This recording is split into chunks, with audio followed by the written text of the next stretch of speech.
Selamat datang kembali di pembahasan mendalam kita. Kali ini nih kita mau gali sesuatu yang mungkin agak sensitif ya, tapi penting banget dalam negosiasi. Emosi. Sumber kita kali ini dari bab yang cukup provokatif di buku Getting More of What You Want. Judulnya aja udah nanya nih, haruskah Anda membiarkan mereka melihat Anda berkeringat atau menangis? Wah, Judul yang bikin penasaran ya. iya kan? Anda pasti sering banget dengar nasihat klasik. Kalau negosiasi, wah, kepala harus dingin. Emosi, singkirkan jauh-jauh. Pokoknya rasional, logis. Betul, itu pandangan yang umum banget. Tapi sumber kita ini kayaknya mau nantang pandangan itu deh. Bener nggak sih nyembunyiin emosi itu selalu strategi paling oke? Jangan-jangan marah malah bisa bantu. Atau sebaliknya, seneng malah jadi bumerang. Yuk kita bedah bareng deh, apa kata risetnya? Ini memang pertanyaan penting banget. Pendekatan lama ya, yang banyak dipengaruhi model ekonomi itu, seringnya lihat emosi itu cuma kayak gangguan aja gitu. Pengganggu proses rasional. Tapi kan kita ini manusia ya, bukan robot. Emosi itu ya bagian dari diri kita, cara kita interaksi, cara kita ngerti situasi, termasuk pas lagi tawar-menawar.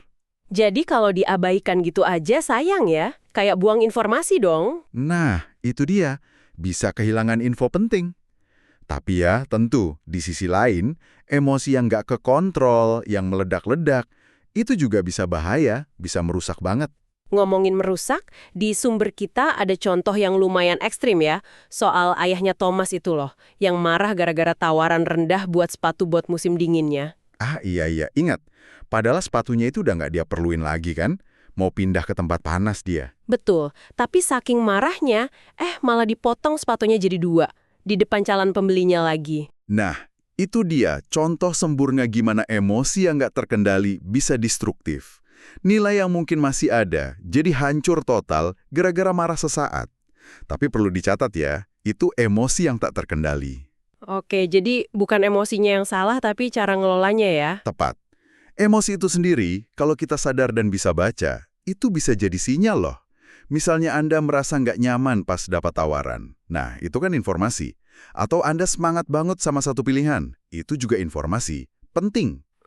Jadi kuncinya bukan ditekan habis, tapi lebih ke dipahami dan dikelola gitu ya. Bukan sekedar jangan emosi, tapi ini aku lagi ngerasain apa ya? Kenapa ya? Persis. Dan pemahaman ini tuh bukan cuma soal perasaan di kepala aja loh. Ada hubungan kuat antara badan kita sama emosi kita. Oh ya? Gimana tuh? Di sumber kita disebut ada studi unik. Jadi, orang diminta nahan pena di mulut. Ada yang cara nahannya jadi kayak senyum, ada yang kayak cemberut. Terus? Ternyata, ekspresi fisik yang dipaksa ini ngaruh ke penilaian mereka soal lucu atau enggaknya kartun yang ditunjukin. Ini nunjukin gimana badan kita bisa ngomong ke pikiran kita, mempengaruhi perasaan kita. Wah, menarik. Kayak efek laugh track di acara komedi TV gitu ya. Kita jadi ikut ngerasa lucu, padahal mungkin biasa aja. Oke. Tapi, nah, gimana hubungannya emosi ini sama cara kita berpikir pas negosiasi? Ini kan yang penting banget nih. Penting sekali. Nah, di sini penelitian ngasih lihat hal yang menarik. Sumber kita ini bedain emosi berdasarkan tingkat kepastian yang kita rasain. Ada namanya emosi kepastian. Contohnya, rasa senang sama, nah ini yang mungkin agak kaget, marah. Tunggu. Marah kok masuk emosi kepastian? Bukannya marah itu bikin nggak pasti ya? Marah itu cenderung muncul bareng, rasa optimis, dan ya itu adi, rasa yakin sama situasi. Menurut penelitiannya gitu. Nah, emosi jenis ini cenderung micu cara berpikir yang namanya pemikiran heuristik. Heuristik, itu yang mikir cepat pakai jalan pintas mental gitu bukan sih? Kayak pakai insting atau kebiasaan? Betul sekali. Cepat, efisiensi, tapi yaitu kurang analisis mendalam. Nah, sebaliknya, ada emosi ketidakpastian. Contohnya kayak kaget atau sedih. Oke. Emosi-emosi ini karena bikin kita jadi kurang yakin sama apa yang terjadi atau apa yang bakal terjadi, malah mendorong kita pakai pemikiran sistematis. Maksudnya gimana tuh pemikiran sistematis? Jadi, lebih hati-hati mikirnya, lebih analitis, informasi diproses lebih dalam, lebih teliti, gitu. Kenapa bigennya cara berpikir ini penting banget buat negosiasi? Bukannya mikir cepat dan optimis itu bagus ya? Kayak kalau lagi seneng gitu? Bisa bagus, tapi nggak selalu. Justru pemikiran sistematis yang dipicu rasa nggak pasti itu seringnya lebih bagus buat penciptaan nilai atau value creation. Oh ya? Kenapa gitu? Karena kalau Anda mikirnya lebih dalam, lebih analitis, Anda jadi cenderung lebih kreatif nemuin solusi win-win. Nggak cuma fokus bagi-bagi kue yang udah ada, tapi gimana caranya bikin kue itu jadi lebih besar buat semua. Cari opsi-opsi baru yang mungkin kelewat kalau mikirnya cepet-cepet aja. Oke, mulai kebayang.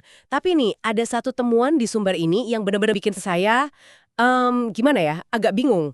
Katanya kan marah sama senang itu sama-sama emosi kepastian dan optimis. Iya, betul. Nah, itu dia, marah kok optimis.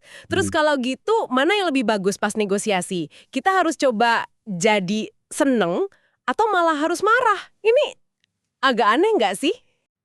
Iya, wajar kalau bingung. Ini memang temuan yang agak lawan arus ya, lawan intuisi kita sehari-hari. Penelitiannya emang nunjukin gambaran yang lebih kompleks lah daripada sekedar oh seneng itu bagus, marah itu jelek. Temuan yang agak lama nih cenderung nunjukin pola yang mungkin Anda udah duga. Negosiator yang lagi seneng biasanya lebih kooperatif, lebih jago menciptakan nilai bareng. Oke, masuk akal. Sementara negosiator yang lagi marah cenderung lebih agresif ya. Fokusnya lebih ke mengklaim nilai atau value claiming. Pokoknya gimana caranya dia dapat bagian paling gede dari kue itu. Nah, itu kan yang biasa kita pikir ya. Iya, tapi ada riset yang lebih baru yang dibahas di sumber kita ini. Dan ini dia nih, bagian yang paling bikin kaget. Ternyata, negosiator yang ngaku lagi ngerasa marah, tapi sekaligus ngerasa nggak pasti, uncertain soal negosiasinya, malah performanya paling bagus. Hah? Gimana? Marah tapi nggak pasti. Kok bisa kombinasi aneh gitu malah jadi paling bagus? Bukannya itu malah bikin stres ya?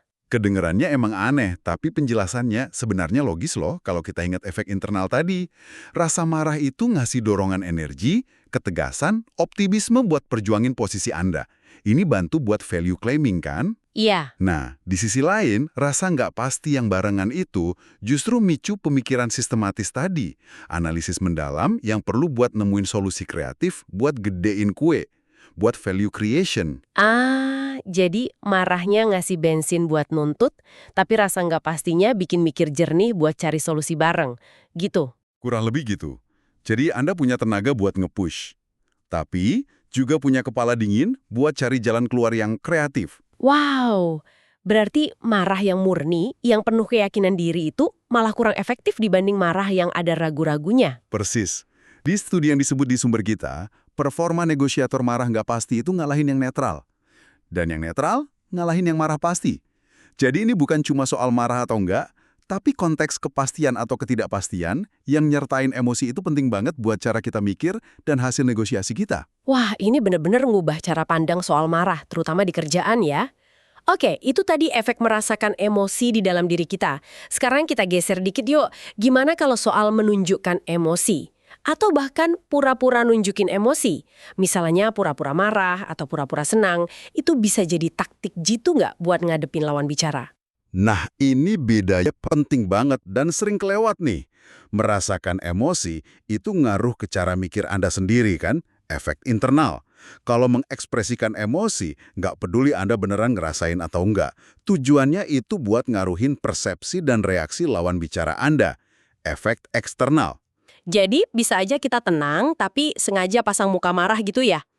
Bisa banget. Itu strategi. Ekspresi marahnya mungkin nggak ngubah cara Anda mikir kalau Anda sebenarnya tenang. Tapi bisa banget ngubah suasana dan respons lawan bicara di meja negosiasi. Terus gimana efeknya ke lawan bicara? Apa kata sumber kita soal ini? Sumber kita nyorot beberapa efek interpersonal yang penting nih. Yang paling kelihatan, mengekspresikan kemarahan, mau itu asli atau cuma akting ya, cenderung bikin lawan bicara jadi lebih banyak mengalah. Mereka jadi lebih cepat nurunin permintaan atau kasih konsesi. Oh gitu. Iya, jelas ini bantu buat mengklaim nilai kan? Contohnya balik lagi ke kasus si Thomas tadi, pas jual rumahnya. Agennya kan nunjukin marah tuh, waktu pembeli minta perbaikan macam-macam setelah inspeksi. Hasilnya, pembeli langsung mundur dari sebagian besar tuntutannya. Jadi ngeluarin taring dikit bisa efektif ya buat dapat lebih banyak. Tapi efeknya sama aja nggak sih siapapun yang marah? Gimana kalau yang marah itu pihak yang lebih kuat posisinya? Atau sebaliknya yang lebih lemah? Nah ini kekuasaan main peran kan di sini? Tepat sekali. Dinamika kekuasaan, yang juga dibahas di bab lain sumber kita, itu ngaruh banget gimana ekspresi marah ini diterima. Ada hubungan erat loh antara merasa punya kuasa, power, sama kecenderungan buat marah atau nunjukin marah. Oh iya? Iya, orang yang ngerasa punya power lebih, misalnya punya pilihan lain yang bagus, atau statusnya lebih tinggi, cenderung lebih optimis, lebih cepat ambil tindakan, dan mikirnya lebih heuristik tadi. Nah, gimana kalau mereka nunjukin marah? Kalau pihak yang kuat marah, biasanya efektif banget bikin lawan bicaranya ngalah. Pihak yang low power seringnya jadi takut, nggak fokus, terus cepat nyerah. Kayak kalau bos marah gitu kan, biasanya langsung ditanggapin serius. Iya kebayang sih kalau itu. Terus kalau sebaliknya? Nah, kalau pihak yang lemah marah, ini dia yang bikin kaget lagi. Penelitian nunjukin kalau pihak yang posisinya lemah ini nunjukin marah, ternyata mereka juga bisa dapat hasil lebih banyak dibanding kalau mereka diam aja atau netral. Loh kok bisa? Bukannya itu kayak nantangin macan ya? Pihak lemah marah ke pihak kuat nggak malah disikat habis. Iya, kedengarannya aneh ya. Tapi ada beberapa penjelasan kenapa bisa gitu. Pertama, marahnya pihak low power ini bisa jadi malah ganggu fokus atau zona nyamannya pihak high power. Bikin mereka jadi kurang efektif nekennya. Oke. Kedua, mungkin bisa micu rasa bersalah atau khawatir di pihak high power. Mikir, waduh, apa saya keterlaluan ya? Gitu. Ketiga, ya bisa jadi marahnya itu emang sinyal kuat kalau batas mereka udah tercapai. Udah nggak bisa ditawar lagi. Dan balik lagi ke poin tadi, posisi low power yang secara inherent nggak pasti, mungkin malah bikin mereka mikir lebih sistematis di balik marahnya itu. Jadi argumennya lebih kuat. Wah, rumit juga ya hubungan emosi sama kekuasaan ini. Lalu gimana sama ekspresi emosi lain? Kalau marah bikin orang ngalah, kalau senang gimana? Nah, kalau mengekspresikan rasa senang, malah cenderung bikin lawan bicara jadi kurang mau ngalah. Loh kok gitu? Mereka mungkin mikir, wah, dia udah kelihatan senang nih, berarti tawaran saya udah bagus gitu. Jadinya mereka lebih males kasih konsesi tambahan. Terus, ada lagi, mengekspresikan rasa kaget. Misalnya pas dengar tawaran pertama. Itu bisa jadi taktik buat ngasih sinyal kalau tawaran itu jauh banget dari harapan Anda tanpa perlu langsung marah-marah. Oke. Jadi ekspresi marah bisa jadi alat klaim nilai. Tapi senang belum tentu. Tapi kan ada sisi lainnya dong. Gimana soal bangun hubungan? Kalau marah melulu, apa nggak jadi rusak hubungannya? Nah, ini pertanyaan bagus banget. Disinilah kita mesti hati-hati. Pakai marah secara strategis emang bisa efektif buat value claiming jangka pendek. Tapi risikonya yaitu, hubungan jangka panjang bisa rusak, reputasi Anda juga kena. Iya juga ya. Lawan bicara mungkin ngalah sekarang, tapi besok-besok jadi males urusan sama Anda lagi. Ini beda banget sama fenomena penularan emosi atau emotional contagion. Kalau Anda nunjukin emosi positif yang tulus, semangat, ramah, optimis, itu cenderung nular ke lawan bicara. Bikin mereka lebih nyaman, lebih mau kerjasama, dan lihat, negosiasinya jadi lebih positif. Ingat Joe Girard nggak, penjual mobil legendaris itu? Oh iya yang disebut di sumber kita ya. Nah, kekuatan dia kan justru di situ. Bangun hubungan baik, nularin semangat positifnya. Bener juga, jadi kayak ada trade-off gitu ya antara klaim nilai cepat sama hubungan jangka panjang. Aduh, setelah ngobrolin ini semua rasanya banyak banget yang perlu dipikirin. Kalau dirangkum nih, apa sih inti utama yang perlu kita pegang dari bab 10 ini buat kita terapin pas negosiasi? Oke, coba kita simpulkan beberapa poin pentingnya ya buat Anda. Pertama, buang deh pikiran kalau emosi itu musuh. Anggap emosi itu sumber data soal apa yang penting buat Anda, gimana Anda lihat situasi sekaligus jadi pendorong perilaku. Oke, catat. Sumber data dan pendorong. Kedua, penting banget bedain antara merasakan emosi, itu efeknya ke dalam, ke cara Anda mikir, heuristik atau sistematis, sama mengekspresikan emosi. Itu efeknya keluar, ke reaksi lawan bicara. Dampaknya beda soalnya. Merasakan vs mengekspresikan. Oke. Ketiga, soal marah. Ini alat yang kompleks. Kalau Anda merasa marah tapi ada rasa nggak pastinya, itu bisa micu pikiran analitis dan klaim nilai yang kuat. Kalau Anda mengekspresikan marah secara strategis, itu bisa bikin lawan bicara ngalah. bantu klaim bilai. Tapi, lihat dulu konteks kekuasaannya. Anda kuat atau lemah, dan selalu timbang risikonya ke hubungan. Sip, marah itu kompleks, perhatikan konteks dan risiko. Keempat, emosi positif. Kayak senang, antusias. Kalau diekspresikan tulus, itu cenderung bantu ciptain nilai bareng dan nguatin hubungan lewat penularan emosi tadi. Oke, positif buat ciptain nilai dan hubungan. Kelima, kembangin kesadaran diri. Tanya ke diri sendiri, ini saya lagi ngerasain apa ya? Kenapa ya? Sama kecerdasan emosional. Gimana emosi saya ngaruh ke saya dan orang lain? Gimana baca emosi orang lain? Ini dasar penting buat ngelola emosi. Sadar diri dan cerdas emosi. Kunci ya. Keenam, selalu ingat dinamika kekuasaan. Posisi Anda dibanding lawan bicara itu ngaruh banget gimana ekspresi emosi Anda. Terutama marah, diterima dan direspons. Oke, kekuasaan juga penting. Intinya sih, emosi dalam negosiasi itu bukan buat dihindari atau ditekan mati-matian. Tapi lebih kayak sumber daya yang perlu dipahami dan dikelola dengan pintar. Kuncinya ya kesadaran, pilihan strategi, dan kemampuan adaptasi sama situasi. Jadi bukan beban ya, tapi lebih kayak salah satu alat di toolbox negosiasi kita gitu ya. Alat yang ampuh sih, tapi ya perlu skill buat pakainya, biar pas. Ngerti kapan harus nahan, kapan harus nunjukin, terus emosi mana yang paling pas sama tujuan kita, mau itu ambil bagian paling gede atau mau bangun jembatan buat ke depan, itu kuncinya. Biar dapat lebih banyak dari yang kita mau. Tepat sekali. Dan mungkin sebagai penutup nih, ada satu hal lagi buat Anda renungkan. Kita udah lihat kan gimana ekspresi emosi tertentu, kayak marah tadi, bisa jadi taktik efektif buat hasil jangka pendek. Tapi, coba deh pikir lebih jauh. Gimana Anda menyeimbangkan efektivitas taktis sesaat itu dengan kebutuhan buat bangun kepercayaan dan hubungan jangka panjang?